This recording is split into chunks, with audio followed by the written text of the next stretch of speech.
Michael, and today we're finishing the series of The Body in the Library, looking at the last two chapters, chapters 17 and 18.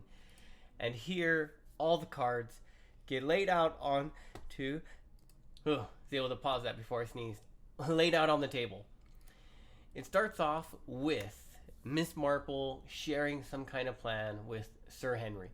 We don't really know too much. Sir Henry doesn't really like the plan, but he's going to let Inspector Harper know a little bit of the details. Superintendent Harper learns that he needs to be following and watching Gaskell and Mrs. Jefferson and maybe some other key players. And he's going to have the other policemen keep an eye on them. And he's like, well, I guess Miss Marple doesn't think we caught the right guy or have enough proof. Fine, let's see what she's thinking. Next part is with, I think, Sir Henry, and it's with Mr. Jefferson. Mr. Jefferson says that he told Mr. Gaskell and he told his daughter, Mrs. Jefferson, that he's going to make a new will, and that the new will is going to give all the money to some dancing club for working girls, and he's going to go make the new will out in memory of Ruby Keene. That leaves with Sir Henry going downstairs and looking out. Mr. Gaskell is gone. He went to meet some friends and go to a club and things. Adelaide went to bed early, and then on the dance floor there's Hugo and Josie and Raymond, and so everyone's kind of gone and doing things. So Henry says, okay, time for bed.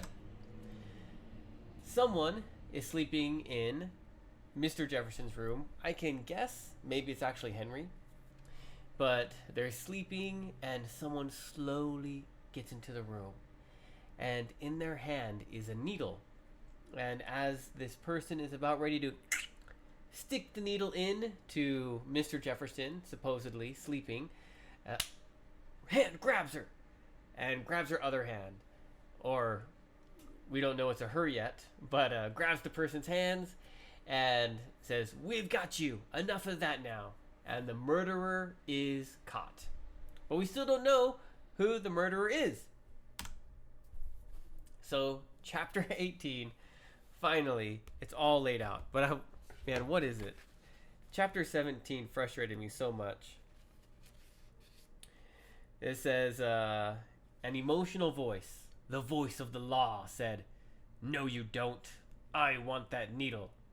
The light switched on, and from his pillow, Conway Jefferson, it was Mr. Jefferson in the bed, looked grimly at the murderer of Ruby Keene. He looked at the murderer of her, but he didn't. They don't tell us. Okay, Miss Marple. How did this all happen? Break it down for us. Okay, Miss Marple talks a lot about people believing things and stuff like that. And the biggest thing she said is, you believed that Josie said the body was Ruby Keene. Because it wasn't Ruby Keene who was actually found dead. Ruby Keene was in the car, burnt up. So, man, that was a flop. But we learned that Miss Marple didn't trust anyone. She didn't trust what anyone said. She just looked at the facts. So just looking at the facts, she saw the money motive, but everyone had alibis. Well, what did that mean? That means that alibis weren't actually true. And so she kept investigating, looking at factual information. And then she realized, or she learned, especially because of Diana Lee, I think, talking about the movie producer and stuff like that. It all clicked inside her mind. And we find out, actually, that Josie and Mark Gaskell have been married for a year, but it's been a secret. So Mark is the one that goes up to young Pamela and says, "You could be a movie star. Come to the hotel."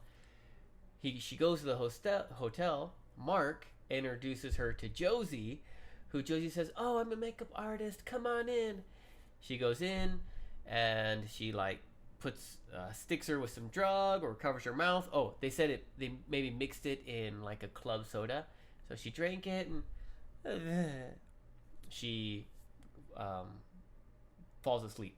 They dye her hair, or they might have done this while she's awake. They dye her hair, put on makeup, do all the nails, everything.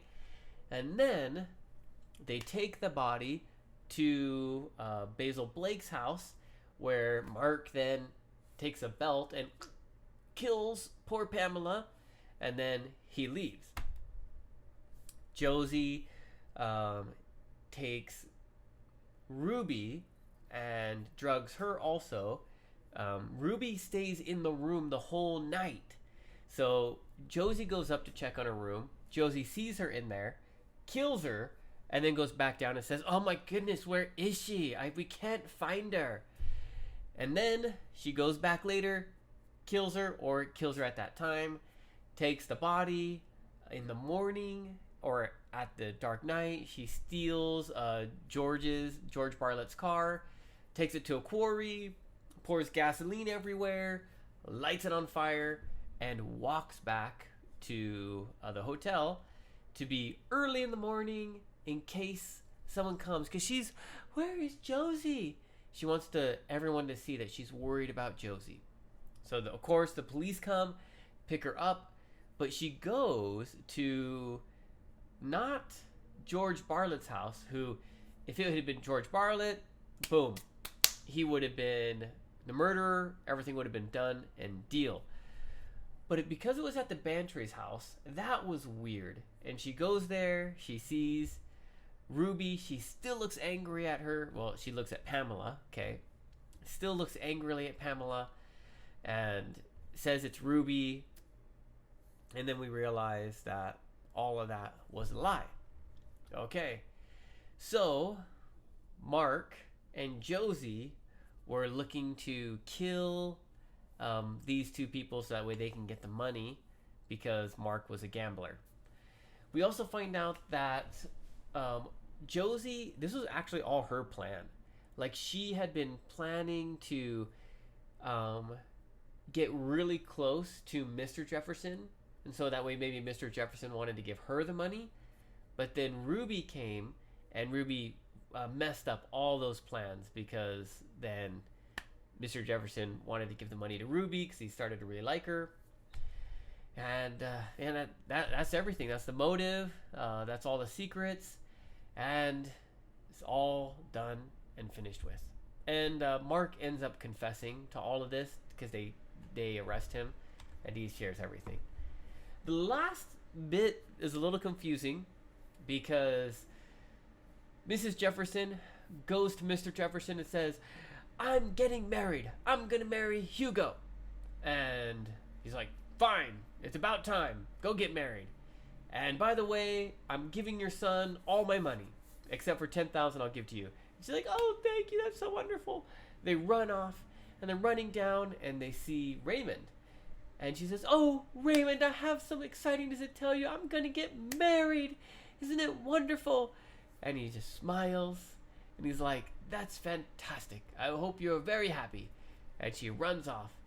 And he says, well, she had money, she was nice, but she's gone. So I guess it's time to dance some more." And he goes back to dance on the dance floor.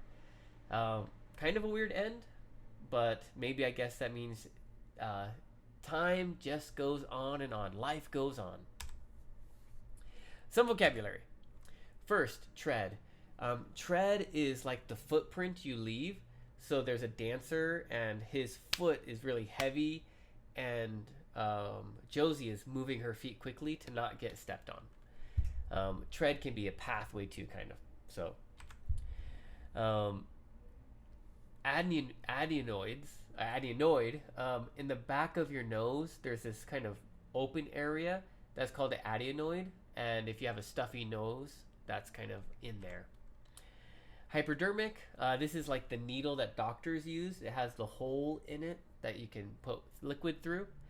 And Josie had this chemical that if she would have put it in Mr. Jefferson, it would have looked like he just had a heart attack. So doctors would have thought he died naturally. By Jove! By Jove! It's kind of an expression of surprise.